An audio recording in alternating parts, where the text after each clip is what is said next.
The reason why contractors struggle with personal success has nothing to do with the business. It actually has to do with their personal choices. It has to do with lifestyle creep.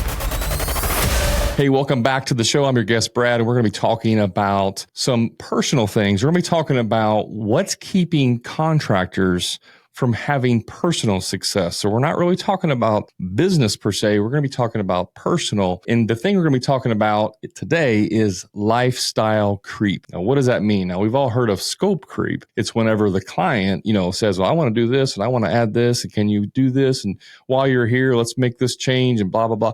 Now you got a $30,000 project ends up being a $45,000 project. Sometimes at the end of the job, the customer's like, wait a minute. You told me it was 30 grand. You're like, yeah, but you added $15,000 worth of changes. Well, I didn't know it was going to be that much. The shock, right? This is exactly what happens to us personally. So let's unpack this here of how we get into the situation. And then I'm going to share with you 3 steps, 3 points, 3 action steps that you can take to try and mitigate this today. Okay. So how do we get here? It's very easy. Most people, they don't grow up in upper middle class or rich. A lot of blue collar people grow up poor. And, I don't know the psychology behind this. I have some theories, but a lot of people that become contractors grew up poor. And that's actually the reason why they went into contracting. And then the moment they have a slight bit of success, the first thing they want to do is increase their lifestyle. They want to get a newer truck. They want to get, a bigger house. They want to go on vacations. Those are all lifestyle increases. Those are all creeping up the cost of that lifestyle. And it's not lost on anyone. We've heard of the Instagram gurus and the TikTok gurus, and they all have, Lambos and jets and all this. And most of those guys are completely full of shit. They go rent those things. They'll go stand in front of someone's house and be like, hey, I just bought this house for $5 million. And then the guy comes out and is like, hey, what are you doing on my front yard? Because they don't actually own the house. They're just lying to you. There's so much of that. We got to keep up with the Joneses. When I was a kid, it was, you got to keep up with the Joneses, the next door neighbor. The next door neighbor buys a Corvette, so you got to buy a Corvette, or you got to one-up him and get a Lamborghini or whatever it is. This idea that you have to project success through material things and that constant need to try and prove your self-worth. A lot of this comes from a self-worth problem. You feel like you're not worthy. But if I get this nice truck, if I buy a new house, if I can buy a sports car, if I can do all of these expensive things, my self-worth increases, and therefore everyone else will think that I'm somebody. And that's that's the root of it. That's where it's coming from. It's a low self-worth kind of drug, right? That's the symptom, or that's the cause of it, if you will. The thing is, it's so avoidable. It's so easily avoidable with some financial IQ by investing in yourself. Okay. But I'm going to save that for a little bit later. But here's what happens. You get a new contractor. He starts a business. 3 months into his business, he lands a big job. And maybe it's got some good margins. Maybe he thinks it's got good margins, but let's just say he does. It was a situation nobody wanted to do. He said, I'll do it. I'm going to charge a bunch of money. I don't want to do it, but I'll charge a bunch of money. And he sells a job. And because of that job, he makes like 20 grand, like in his pocket, clear, free and clear. He makes 20 grand. And he's like, man, this was easy. I've only been in business 3 months and I already made 20 grand, on one job. This is going to be so easy. I'm going to kill it. So what's he do? He instantly goes out and spends it. He goes out and increases his lifestyle. He's like, man, 20 grand, I can go buy a new truck. I can afford a $1,200 a month truck payment. I can go buy a $100,000 truck. I can increase we can go buy a new house. I've been living in a modular home for 5 years with my family. Now it's our way out of the ghetto, right? Per se, like get out of the hood, get out of the ghetto, get out of the bad area. And I understand that can definitely be something you want to do, especially if it's not safe. I would want to get my family out of there too.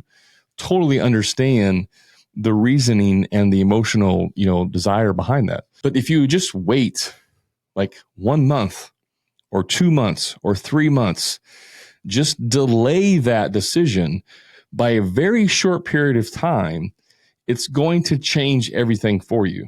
Because what happens is that contractor who sold that $20,000 job, he goes out and he spends, 18,000 of it on stupid crap. He buys a jet ski or a motorcycle or whatever. He just wastes it, blows it. He's got $2,000, $3,000 left of that. And then all of a sudden, the next job he sells, he loses money on. That's never happened in construction, right? You've never lost money. The next job he sells, he loses money. He loses $3,000, $4,000 on it. Oops. Uh-oh. Well, that's not the end of the world. Okay, we can survive that. We can overcome that. But then the phone stops ringing. The family and friends network is dried up, and you haven't done any marketing. So now you got to go out and do marketing. Well, the phone doesn't ring for a month, or at least it doesn't ring with good leads for a month. And now all of a sudden, you're behind on your bills.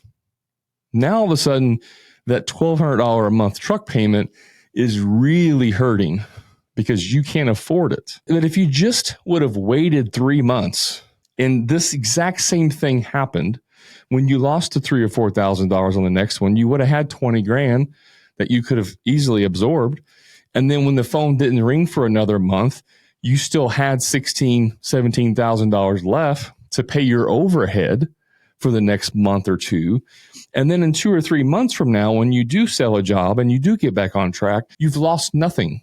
You're ahead because you still have $12,000, $10,000 in the bank as a cushion. But most people go blow that instantly. Big truck, jacked up, wheels, rims. Look at me now, I'm a baller. I see these guys at Home Depot and I laugh at them. If that's you listening to this, people laugh at you because they know what's happening. We know when you're a new contractor and you show up with bright, shiny things that you just screwed yourself. Now, there's always exceptions, sure. But for the most part, we know you screwed yourself. You just indebted yourself to debt, to payments, to lower cash flow. Meanwhile, the guy who's been in business for 10 years, that still drives an older truck. It's not, it's not beat up, but it's older, has zero payments. That dude's balling. He's making tons of money. You just don't see it. You can't tell because it doesn't look like he's making money. But he's smart. He reinvests the money. He doesn't spend it. He doesn't increase his lifestyle. And so he has plenty of money. He could go 6 months without selling a job. No big deal. He just gets a 6-month fishing break. You, on the other hand, have to sell every freaking job because your lifestyle is so high. You need every penny you can get on a regular basis. And that is exactly why you're stressed out. You ever see an older gentleman who's doing some, what we may say is like a low value task? Maybe he's, maybe he's washing windows. He's like 55, 60-year-old washing windows. And we may think like, oh man, I don't want to be 60 years old washing windows. What you don't know about that guy is he actually owns the business. He's got 20 employees and the dude's a multimillionaire, but he doesn't lower himself or he doesn't, put himself on a pedestal to where he can't go out and do some of those things. You see that as a failure. Society portrays that as a failure. The guy's doing what he loves. He had nothing to do that day. He thought, you know what? I fell in love with washing windows. I'm going to go back out in the field and do it. I do it once a day for every week just to keep me in touch with the guys. And that's his thing. That's what he likes doing. But you look down on him like, dude, I don't work. I don't work. I got employees. What are you doing? Meanwhile, that guy's worth 30 times more than you. You just look like you have nice things. You know who the average, I don't have the actual, the report or the test that was done, whatever you call it, the research. The average income of people who buy Coach purses. Now, Coach isn't the most expensive purse, but they are expensive. They're several $100s. The average income of people who buy Coach purses, what do you think it is? Hundreds of thousands of dollars, millions of dollars, whatever. No, it's like $40,000. The average income of women who buy Coach purses is $40,000. It's because those people want to feel like they're making money. They want to project to everyone that they are doing well. Deep down inside, they're not. Secretly, they're not.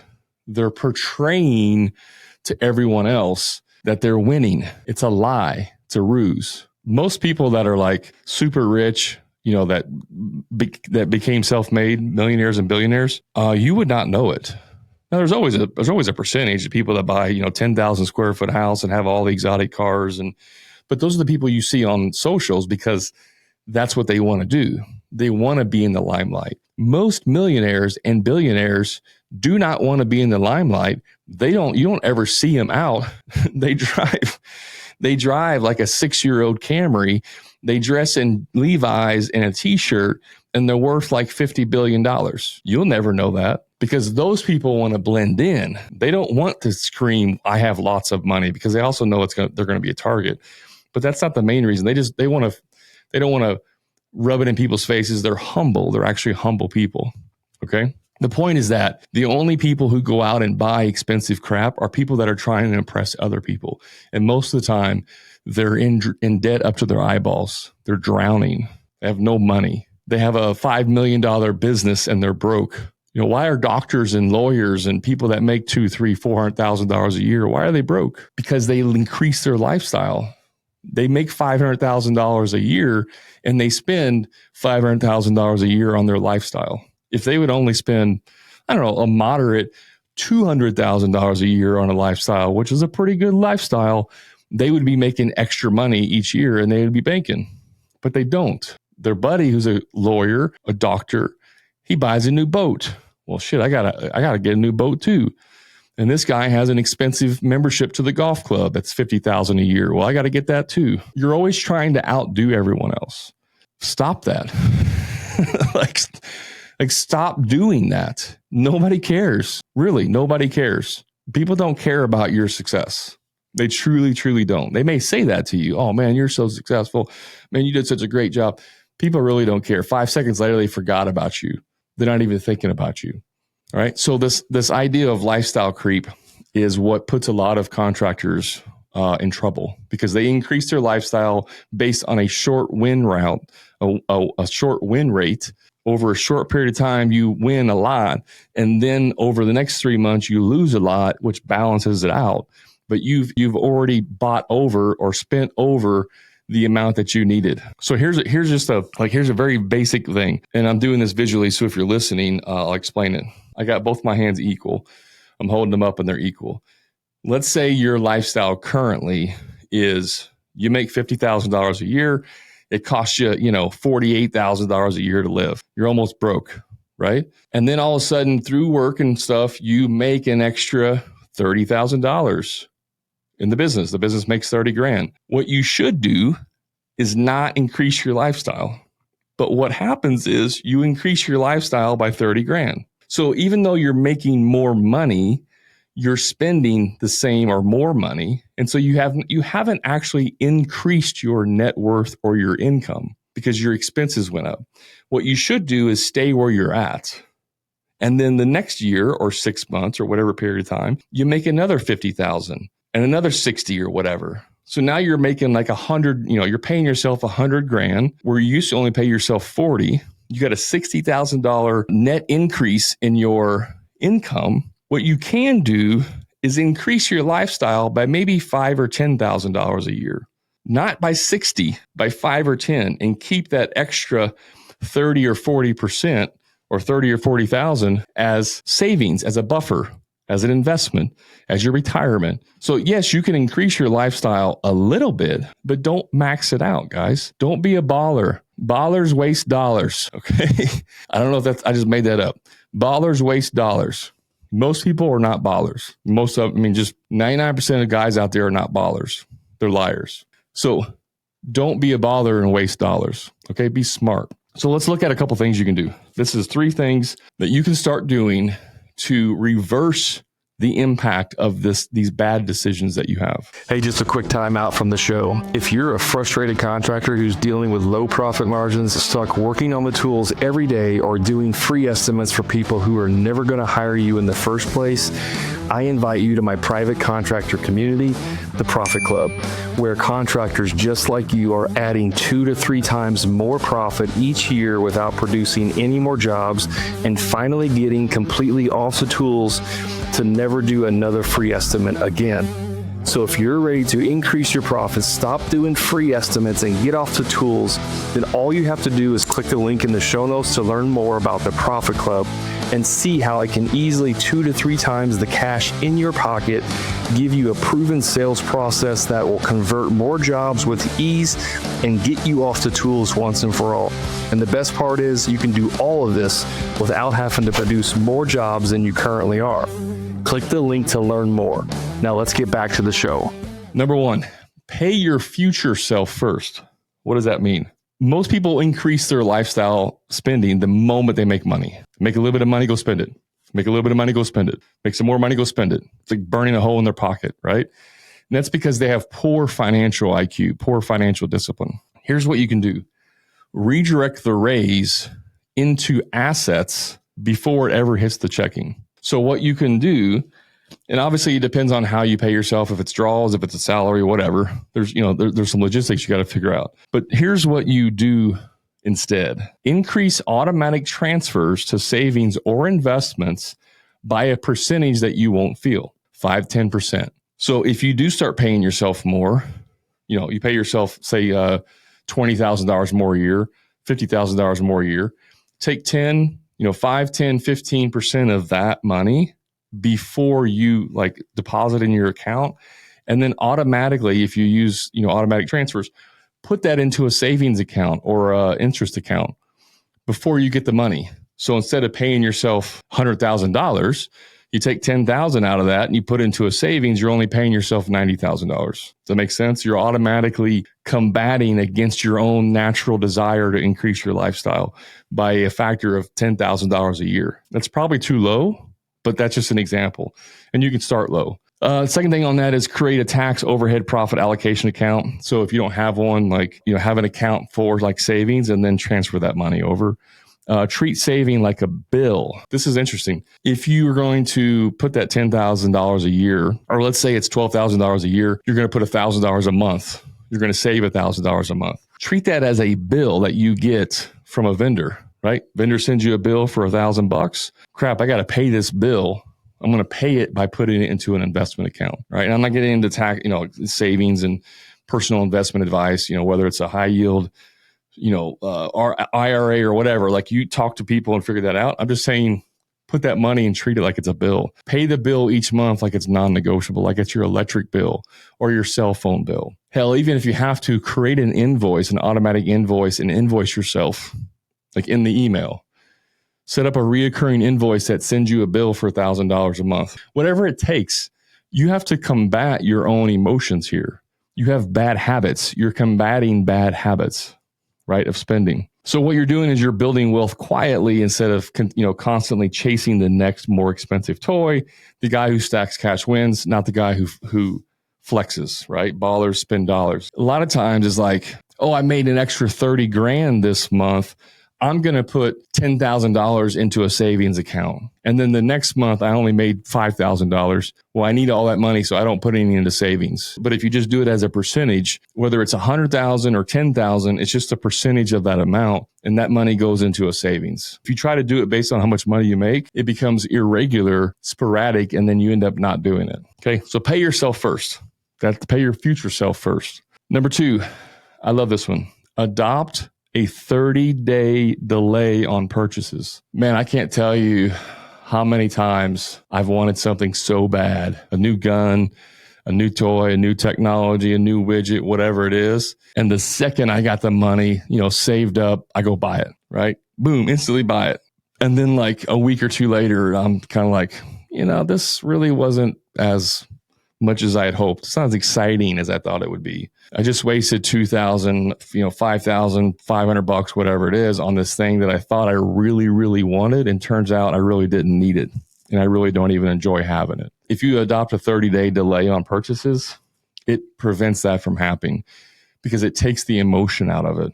If you're still just as excited 30 days later, then it's probably something that you want or that you can have. I'll tell you this, one of my goals, my lifetime goal, bucket list, whatever, and it makes no practical sense whatsoever. It's really stupid.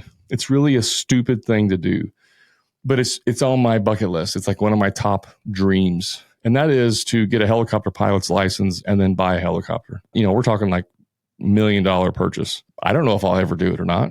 Maybe, maybe not.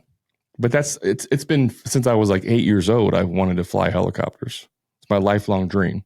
That's just something that hasn't changed, and it probably never will change. But it's not something I'm going to go, if I won the lottery tomorrow, I'm not going to go buy a helicopter, right? Like that just wouldn't happen. But the desire would still be there. So it's something that I want. If you have the money and you want something, that's fine. Like you can go buy things that you want. I'm not saying that you can't buy anything nice. I'm saying that whenever you give into this desire that you deserve it or that you need it, quote, need it, those are lies. That's your ego. That's your self-worth or, low self-worth trying to butter yourself up, increase your worth. That's what that is. But if you wait 30 days, the excitement of that new thing wears off. And now it's not as a big deal anymore. It's like, I don't really need that. The newness of it, the excitement of it wore off. I don't really need that, right? So here's what you can do. Create a note on your phone called wants list. When you feel the urge to buy a new toy, add it to the list.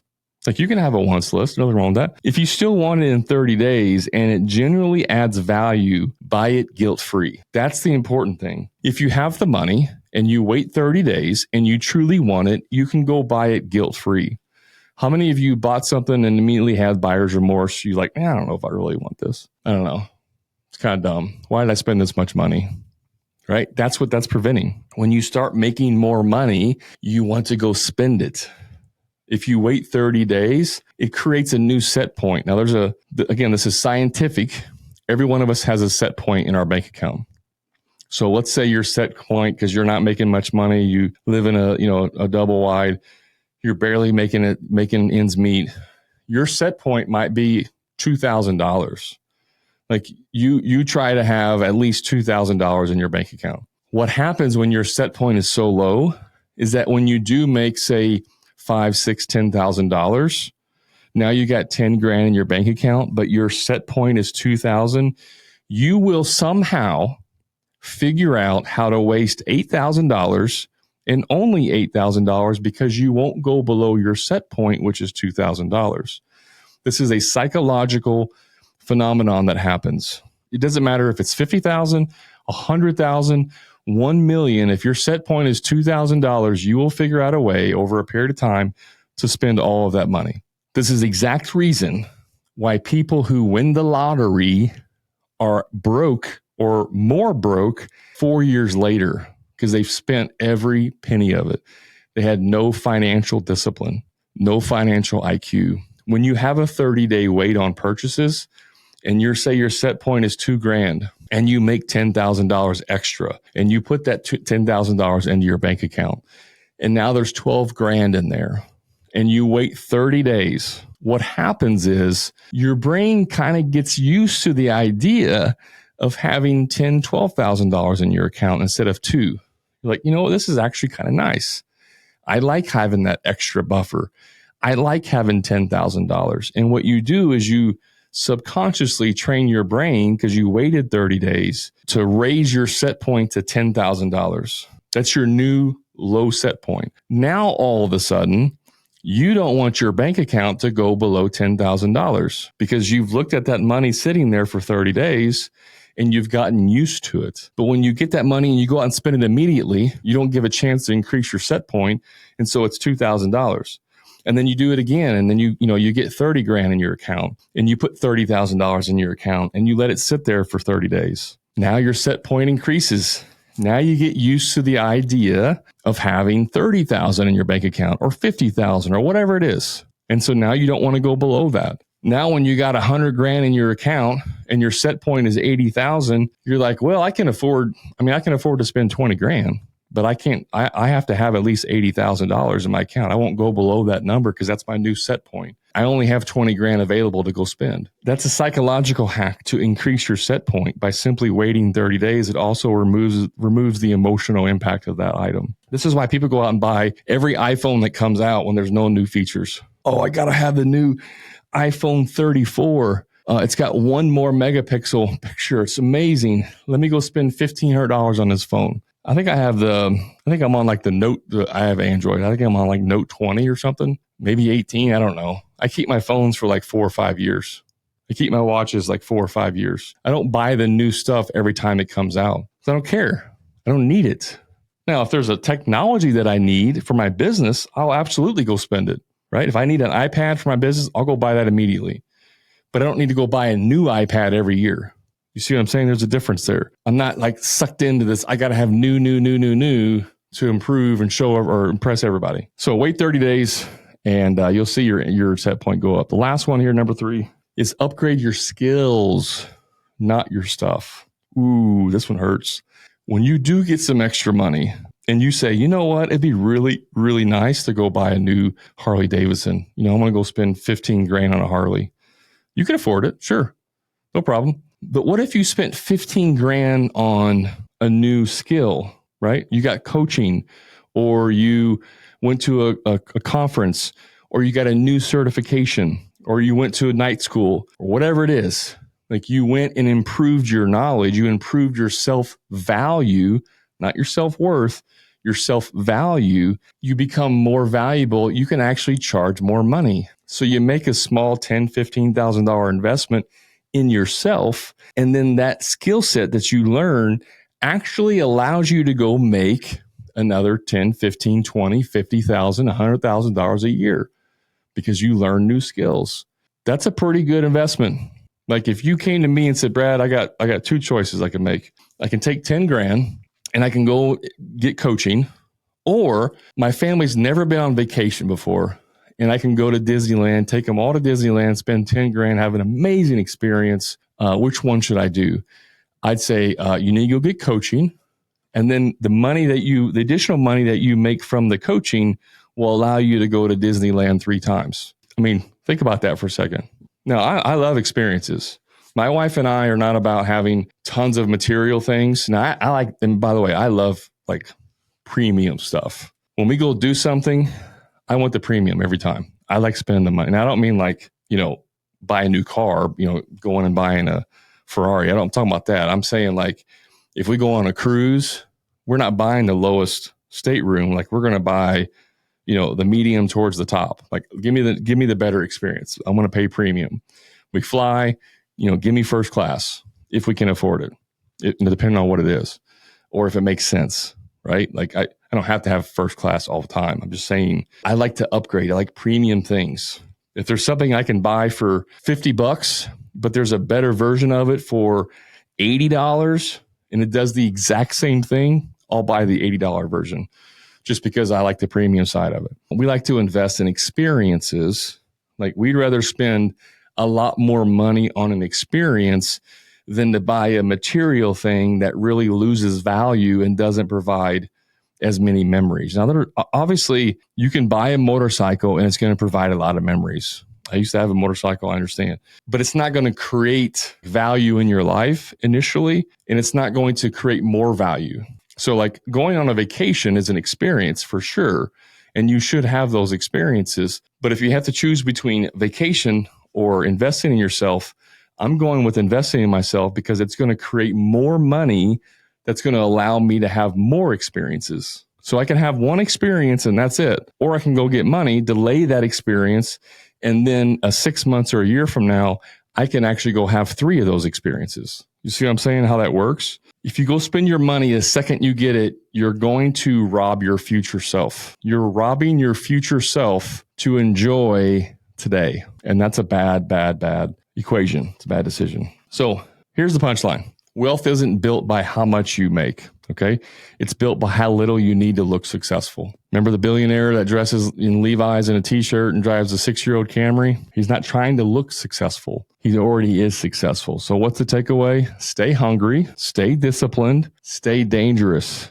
Don't get comfortable, okay? When you go buy a bunch of nice things, you get comfortable. It actually robs you of that dangerous edge that you have. So that's how contractors can get ahead while everyone else chases shiny objects. That contractor that's got the brand new truck lifted, with the wheels and all that crap on there, he's out of business in 6 months. He's gone. We know it. That's why we're laughing at you, because you wasted money on something stupid. Guys, don't be that guy. Quit trying to compare yourself to everyone else. Create your plan and work the plan and be disciplined. All right. That's all you got to do. Create your plan, work the plan, be disciplined. Don't chase shiny objects. Don't try to be a baller. Ballers waste dollars. All right. That's all I got for you guys. Thanks for hanging out with me. If you have any questions, thoughts, comments, always feel free to reach out to me. You know, I ask all the time to give me feedback. I almost never get feedback. Truthfully, I almost never get feedback. I don't know if you like these episodes. I don't know if you don't like these episodes. I had one person reach out and said, you know, you've lost your way and I'm not, you know, I really don't want to listen to you anymore. I'm like, okay, I understand. Thanks for the feedback. But that's about it. One person. So give me feedback. If you want to hear different things, if you want me to pivot and bring on different guests, if you want me to, you know, shorten the podcast or make it longer or do different things, you can give me that feedback. I promise I won't bite. I welcome the feedback. All right. So always feel free to reach out to me if you want to see something different on the show. But either way, I appreciate you hanging out with me. You know where to find me on the socials. Just search for the Hammer and Grind podcast or go to the show notes. And remember, guys, until next time, profit is not a dirty word.